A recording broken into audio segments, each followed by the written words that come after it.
ಓಂ ಶ್ರೀ ಗುರುಭ್ಯೋ ನಮಃ. ಶ್ರೀಮದ್ಭಗವದ್ಗೀತಾ 4ನೇ ಅಧ್ಯಾಯ 13ನೆಯ ಶ್ಲೋಕ. ಚಾತುರ್ವರ್ಣ್ಯಂ ಮಯಾ ಸೃಷ್ಟಂ ಗುಣಕರ್ಮ ವಿಭಾಗಯೋಃ ತಸ್ಯ ಕರ್ತಾರಮಪಿ ಮಾಂ ವಿದ್ಯ ಕರ್ತಾರಮವ್ಯಯಂ. The four order of society, the Brahmana, the Kshatriya, the Vaishya and Shudra, were created by me, classifying them according to the gunas,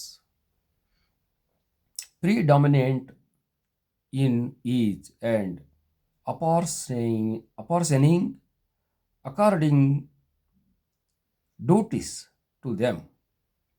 Though the originator of this creation know me, the immortal Lord, to be a non-doer. ನಾನು ಜಗತ್ತಿನ ವ್ಯವಹಾರ ದೃಷ್ಟಿಯಲ್ಲಿ 4 ರೀತಿಯಾಗಿರ್ತಕ್ಕಂಥ ವರ್ಣಗಳನ್ನು ಹೆಸರಿಸಿದ್ದೇನೆ. ಬ್ರಾಹ್ಮಣ, ಕ್ಷತ್ರಿಯ, ವೈಶ್ಯ, ಶೂದ್ರ ಅಂತ. ಈ 4 ಹೆಸರುಗಳನ್ನು ಮೇಲು ಕೀಳು ಎಂಬ ದೃಷ್ಟಿಯಿಂದ ನಿರ್ಮಿಸಿರುವುದಲ್ಲ, ಪ್ರಸ್ತಾಪಿಸಿರುವುದಲ್ಲ. ಇವುಗಳನ್ನು ಕರ್ತವ್ಯ ದೃಷ್ಟಿಯಿಂದಲೋ, ಕಾರ್ಯದೃಷ್ಟಿಯಿಂದಲೋ, ಸೌಖ್ಯ ದೃಷ್ಟಿಯಿಂದಲೋ, ವ್ಯವಹಾರ ದೃಷ್ಟಿಯಿಂದಲೋ ಹೇಳಿರುವಂಥದ್ದು. ಇದು ವ್ಯವಹಾರ ದೃಷ್ಟಿಯಿಂದ ಹೇಳಿರುವಂಥದ್ದಾಗಿರೋದರಿಂದ ಆಧ್ಯಾತ್ಮಿಕವಾಗಿರ್ತಕ್ಕಂಥ ವಿಚಾರಕ್ಕೆ ದೂರ ಆಗಿರುವಂಥದ್ದು. ಹಾಗಾಗಿ ಕರ್ತವ್ಯ ದೃಷ್ಟಿಯಿಂದ ಅವರು ಮಾಡತಕ್ಕಂಥ ಕೆಲಸಗಳ ಆಧಾರದಲ್ಲಿ ಇವುಗಳನ್ನು ಹೆಸರಿಸಲಾಗಿದೆ. ಜಗತ್ತಿನ ವ್ಯವಹಾರ ಅನ್ನುವಂಥದ್ದು ಆದಿ ಪರಂಪರೆಯಿಂದಲೂ ಕೂಡ ಹೀಗೆ ಬಂದಿರುವಂಥದ್ದು. ಉದಾಹರಣೆಗೆ, ಸೃಷ್ಟಿಯ ಆರಂಭದಲ್ಲಿ ಬ್ರಹ್ಮ, ವಿಷ್ಣು, ಮಹೇಶ್ವರ ಅಂತ ಕರೆಯಲಾಯಿತು. ಅವರಿಗೆ 3 ಕೆಲಸಗಳನ್ನು ವಹಿಸಲಾಯಿತು.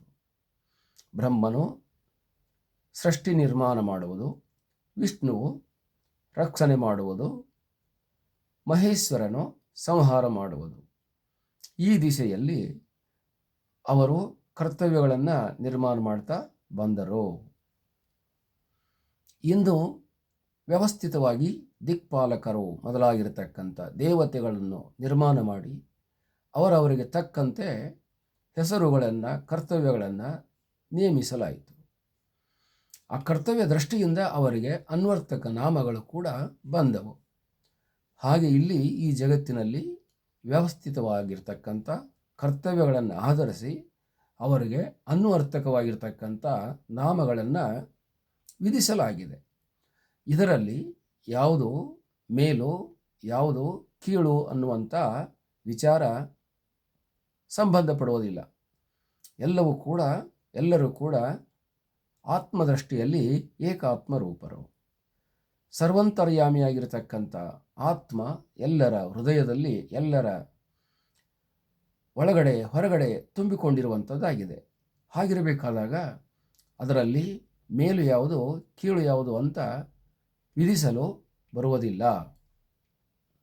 ಸಮುದ್ರದಲ್ಲಿ ಇರತಕ್ಕಂಥ ನೀರು ಎಲ್ಲವೂ ಸಮುದ್ರ ನೀರೇ ಆಗಿರುತ್ತದೆ. ಗಂಗಾ ನದಿಯಲ್ಲಿ ಇರುವಂಥ ನೀರು ಎಲ್ಲವೂ ಅದು ಚೆಂಬಿನಲ್ಲಿ ಬಂದರೂ ಕೂಡ ನೀರಾಗಿರುತ್ತೆ, ಪಾತ್ರೆಯಲ್ಲಿ ಬಂದರೂ ಕೂಡ ನೀರಾಗಿರುತ್ತೆ, ಹರಿದು ಬಂದರೂ ಕೂಡ ಗಂಗಾ ನೀರವೇ ಆಗಿರುತ್ತೆ. ಹೇಗೆ ಗಂಗಾ ಅನ್ನುವಂಥ, ಪವಿತ್ರ ಅನ್ನುವಂಥ ಹೆಸರು ಅದಕ್ಕೆ ಎಲ್ಲ ಕಡೆಗೂ ಹೇಗೆ ಹರಿದುಕೊಂಡು ಹೋಗುತ್ತದೆಯೋ ಹಾಗೆ ಎಲ್ಲ ಜೀವಿಗಳಲ್ಲಿಯೂ ಕೂಡ, ಎಲ್ಲ ಮನುಷ್ಯರಲ್ಲಿಯೂ ಕೂಡ ಆತ್ಮಸ್ವರೂಪವಾಗಿರ್ತಕ್ಕಂಥ ಚೈತನ್ಯ ಹರಿದುಕೊಂಡು ಹೋಗಿರುತ್ತೆ. ಆ ದೃಷ್ಟಿಯಿಂದ ಯಾರು ಇಲ್ಲಿ ಮೇಲು ಕೀಳು ಅಂತ ವ್ಯವಹಾರಕ್ಕೆ, ನಾಮಕ್ಕೆ ಸಂಬಂಧಪಟ್ಟಂತೆ ತಿಳಿಯಬಾರದು. ಆದ್ದರಿಂದ ಈ 4 ವರ್ಣಗಳನ್ನು ನಿರ್ಮಿಸಿ ಕರ್ತವ್ಯವನ್ನು ನಿರ್ವಹಿಸಲಾಗಿದೆ ಅಂತ ಭಗವಂತನು ಇಲ್ಲಿ ಅಭಿಪ್ರಾಯಪಟ್ಟಿದ್ದಾನೆ. ಹರಿ ಓಂ ತತ್ಸತ್.